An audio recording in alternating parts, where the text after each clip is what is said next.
Basically ایک مسلمان کے جو شب و روز ہوتے ہیں وہ ہمیشہ ایسے ہی ہونے چاہیے جس طرح رمضان میں ہوتے ہیں. بے شک کہ اللہ تعالیٰ نے جو سحر و افطار اور جو دوسری چیزیں جو ترتیب اللہ تعالیٰ نے رکھی ہے وہ ایک انسان اس طرح سے اگر ڈیلی روٹین پہ ہی گزارنا شروع کر دے تو انسان کے بیماری کے جتنے بھی مسائل ہیں، صحت کے جتنے بھی مسائل ہیں، وہ روحانی طور پہ، جسمانی طور پہ وہ خود بخود حل ہو جاتے ہیں. سب سے پہلے جو رمضان کی فضیلت اللہ تعالیٰ نے بیان کی، شہر رمضان الذی انزل فیہ القرآن، اس کی پہلی فضیلت یہ ہے کہ اس مہینے میں قرآن نازل کیا گیا. اس مہینے کا جو برکت اور فضیلت دی گئی ہے وہ قرآن کی وجہ سے ہے. دوسری یہ چیز ہے کہ اس مہینے میں لیلۃ القدر جو ہے اس کا انعقاد ہوتا ہے. لیلۃ القدر اس لحاظ سے بھی اس کو فضیلت دی گئی ہے. پھر تیسری بات یہ ہے کہ ہمیں کس طرح گزارنا چاہیے کہ ایک بندہ جو صبح سحری کے لیے اٹھتا ہے وہ اس بات کا اپنے آپ کو اعادہ کرتا ہے کہ میں مسلمان ہوں، بحیثیت مسلمان اللہ نے جو حکم دیا ہے اس پہ میں عمل پیرا ہو رہا ہوں. بے شک.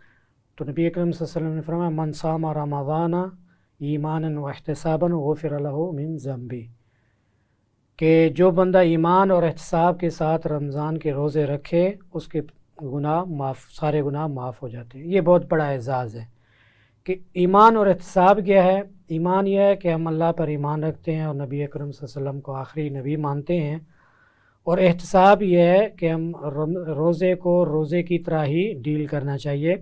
روزہ رکھ کے معمول کے مطابق اس طرح نہیں موبائل یوز کریں، موبائل پہ غلط قسم کے اشتہارات جو ہمارے سامنے آتے ہیں، یا ٹی وی پہ اس طرح کی جو فلمیں اور ڈرامے اور اس طرح کی غیر ضروری چیزیں جو عام حالات میں ہم دیکھتے رہتے ہیں اس سے پرہیز کرنے چاہیے. آنکھوں کی اس سے حفاظت ہونی چاہیے، اور زبان سے اور دیگر جتنی بھی چیزیں ہیں ان سے حفاظت کرنی چاہیے. روزے کا جو تقدس ہے اس کو تقدس ہی رکھنا چاہیے.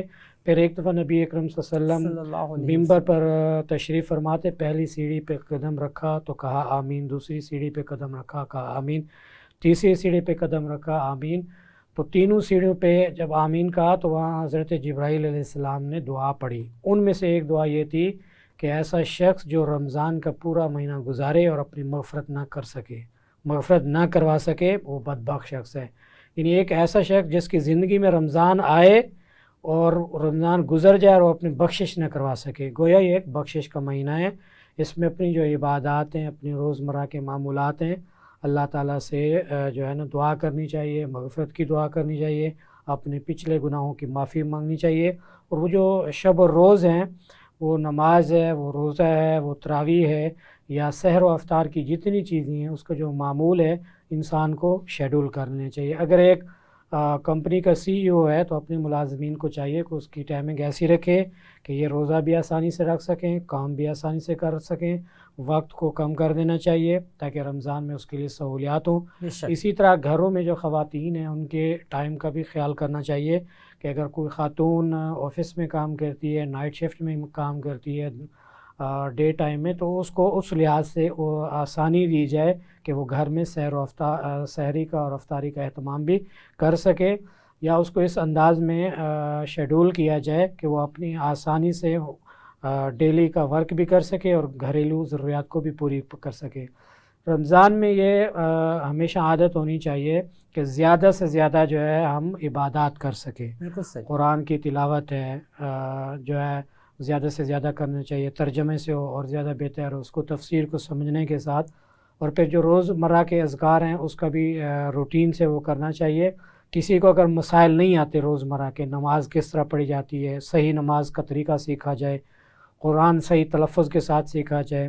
اسی طرح جو روزمرہ کی دعائیں ہوتی ہیں ان کو سیکھا جائے. نماز جو بنیادی ہمارے روزمرہ کے مسائل، کسی کا جنازہ پڑھنا ہوتا ہے، کسی کے گھر میں تعزیت کرنی ہوتی ہے، اس طرح کی جتنے بھی معمولات ہیں ہمیں شریعت کے مطابق جو ہے وہ سیکھنی چاہیے کہ کون سی دعا کس موقع پہ کیا پڑھنی چاہیے. کسی کے گھر دعوت پہ جائیں تو وہاں کس طرح کا وہ کرنا چاہیے. یہ ساری چیزیں جو ہیں اگر ہم شریعت کے مطابق سیکھنا چاہیں اور شریعت جس انداز میں ہمیں حکم دیتی ہے اس کے مطابق اس طرح کرنی چاہیے.